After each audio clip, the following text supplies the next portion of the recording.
All right, welcome to another day of AHA Quarantine Cooking. Today, we're going to utilize the pork chop. This one is a special request from Lauren, one of my advanced students. She wants to know what are some things she can do with some pork chops and how can she cook them. Today, we're going to turn pork chops into Asian pulled pork that we can then use to turn into, put it into our ramen. We could then put it into tacos or into like a pork banh mi sandwich. But either way, we're going to take this lovely bag right here of pork chops that I have. There's about 7 pork chops here. And we're going to turn it into some pulled pork. Okay, so Colby, my assistant, is Colby today. He's going to be helping me out as I man the camera today. He's going to add those pork to a heavy bottomed pan. Okay. All right, to this, we're going to add some simple ingredients, okay? We're going to go over here and we're going to add 1 cup of soy sauce.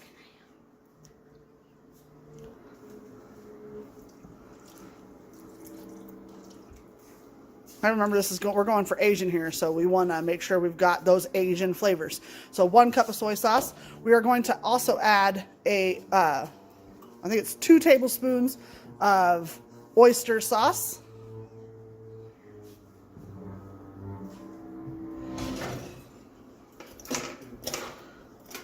Okay, 2 tablespoons of oyster sauce. And then we're also going to add a little bit of fish sauce. So the fish sauce, we have 1 teaspoon of fish sauce.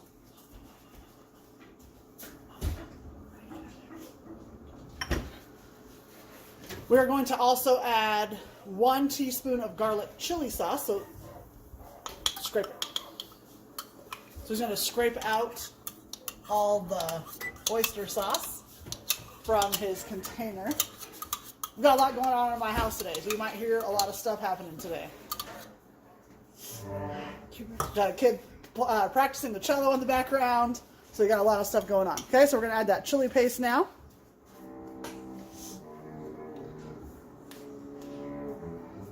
Gonna use that spoon. This is just 1 teaspoon of garlic chili paste. If you want it really, really spicy, you want to kick up that heat level, go ahead and add more of this chili paste. But it is going to add a nice background heat to this. All right, so some other things that we are going to add to this. I have some pho broth left over from the last time we made pho on Monday. I have broth left over. We're going to actually add all of that broth to it. And remember, this broth has a lot of the same things in it that we have in here. It's got the oyster sauce, it has fish sauce, it has chili paste, it had garlic and had cinnamon and cloves in it. We're going to add the rest of that liquid into this dish. My other little assistant over here, this is Scott, and he's my other assistant. Today, he's also going to help us add some stuff. Scott is going to put in the leftover jalapenos from our pho dish. It's about 1.5 jalapenos thinly sliced. He's going to add those to the dish. He's going to add all those jalapenos in. Colby's going to add 1/4 of an onion, and I just rough cut it into chunks. That's all I did.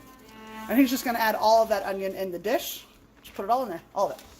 He's going to add all of that onion. So it's 1/4 of an onion total. Okay, and he's adding that. Okay, so now we're going to add some broth to this. So we want to have more liquid in here. We're going to add some broth, whatever broth you have in your house. We're just going to add. Give it a good shake. Whenever you're using a canned or a boxed broth, always make sure you give it a good shake to get all of the stuff mixed together. Open it up and pour it in. And then Scott is going to go ahead and add that piece of ginger. We have 1 piece of ginger on the side, and we're going to add that as well. We're going to add the whole thing of ginger. All of this? The stock that he's adding, this is about 4 cups of broth that he's adding to it. I actually did find some vegetable broth buried in my cabinet, so I could have totally made my pho meatless if I had realized it, but I didn't. So now we're adding vegetable broth to our pork. All right, so we have everything in the pot now. We are just going to turn this pan on to a nice medium heat. Okay, we're going with a good medium heat here. We're going to go ahead and cover this pot. We're going to let it cook. There are bones in this pork, but even though there's bones in it, it's not going to take a long time. So it won't take us long. It's just like the chicken burritos yesterday. In a very short amount of time, we are going to be shredding some pork, and that was some very nice Asian flavors. All right, it's been 20 minutes. We're going to go ahead and give this pork a good check. Make sure you use a pot holder to lift that lid because it is going to be hot. Okay, we're going to turn our heat down also to a low. We're going to go ahead and see if we can get these pork chops apart. And these pork chops were frozen going in, just so you guys know. Even though I did say I was cooking pork ahead of time, I didn't get them out of the freezer ahead of time. So I am cooking straight from frozen right in this pot. Okay, so looks good. Got apart whatever I could. I'm not going to force it apart because it will splash. And I really don't feel like wearing hot juice right now. So we're going to go ahead and put the lid back on and let it cook some more. We're going to check back in with it every 10 minutes. So I'm not going to necessarily film every 10-minute check, but I will start filming from the time that we are done. So I'll see you guys when this pork is about done.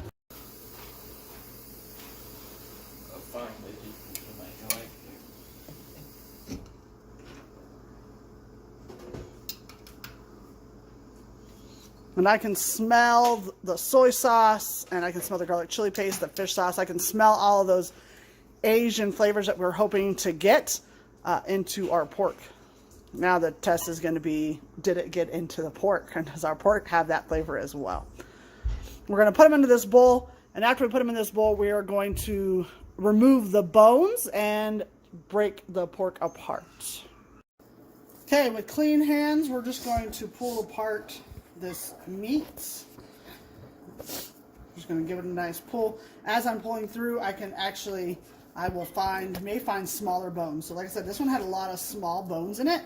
And this is the time to get those bones out. It's also the time to get out that connective tissue, the elastin, that anything that you cannot eat or break down. This is the time to get rid of all those chewy pieces that our teeth can't break down. Okay, so I'm just going to pull this apart. And then I'm going to do the same thing as I did yesterday with that chicken. I'm going to put some of that liquid from that we cooked it in, and I'm going to pour that liquid right on top. Okay. Take some of that liquid and pour it right on top. I'm just going to pull this apart. You can do this with any kind of pork that you want. So we could have done this with like a pork butt. We could have done this with a pork shoulder. Of course, those are going to take a lot longer because those are bigger cuts of meat. So they're going to take longer to break down. And this is something I would have to start a lot sooner. So pork chops or pork steaks make this process a lot easier and a lot less time consuming. So I didn't have to do this on the stove as long. I know someone had requested more stovetop things that they can do on the stove. This is something you can do on the stove. You don't need an oven for this. I didn't need a smoker or a grill. This is something I could do on the stove. Other things you can do with pork chops. I mean, pork chops are versatile. You can do anything with a pork chop. I could have cooked these pork chops on the grill. I could have cooked them on the stove and made pork chops and made a nice little pan sauce. But truthfully, when I decided to do pork chops, I thought I'd want pork chops, but I don't want pork chops. So that's why we're doing more like an Asian taco, because I don't want pork chops per se.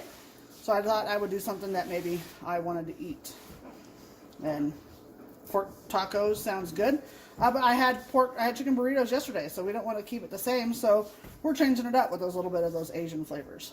Okay. This is more like a pulled or chopped pork. You could also put this on a cutting board and chop it if you don't want to have to sit here and pull it. Okay, so now we're just going to take some of this liquid that we have here, and we're going to pour it over. We're going to be careful that when we do this, that we don't get any of the large chunks of onion or jalapenos in there. If we get some onion, that's fine, but this is not about that level of spice. This is just about flavor. Now we're going to give it a good mix.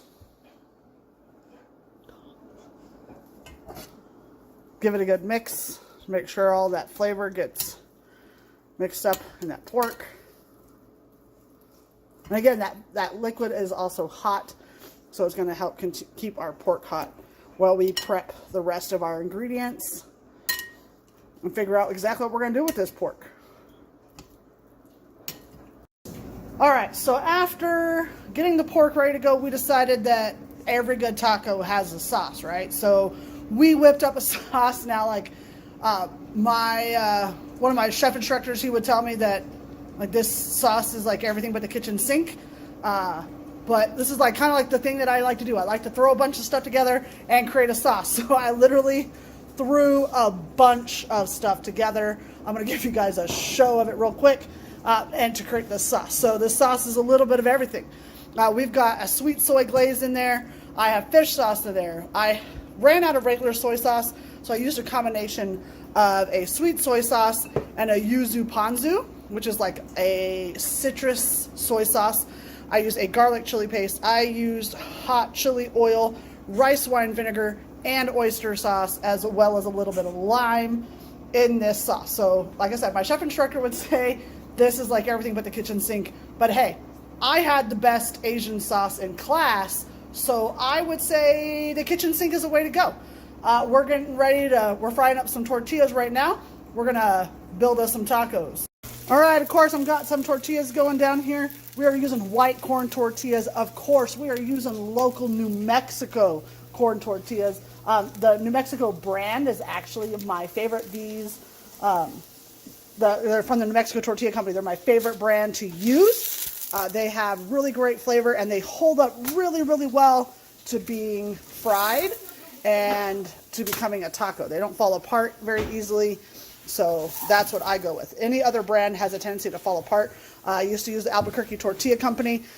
Those ones just crumble when I try to make a taco. Same thing with the Mission ones. These ones are my favorite. They're New Mexico. Show you the package, and it just says New Mexico Tortilla Company. These are my favorite tortillas, both flour and corn. Okay guys, we kept it nice and simple. Just some pork, drizzled a little bit of that sauce, some fresh cilantro leaves on there, and we put a little bit of lime on the side. Super simple, quick and easy Asian taco.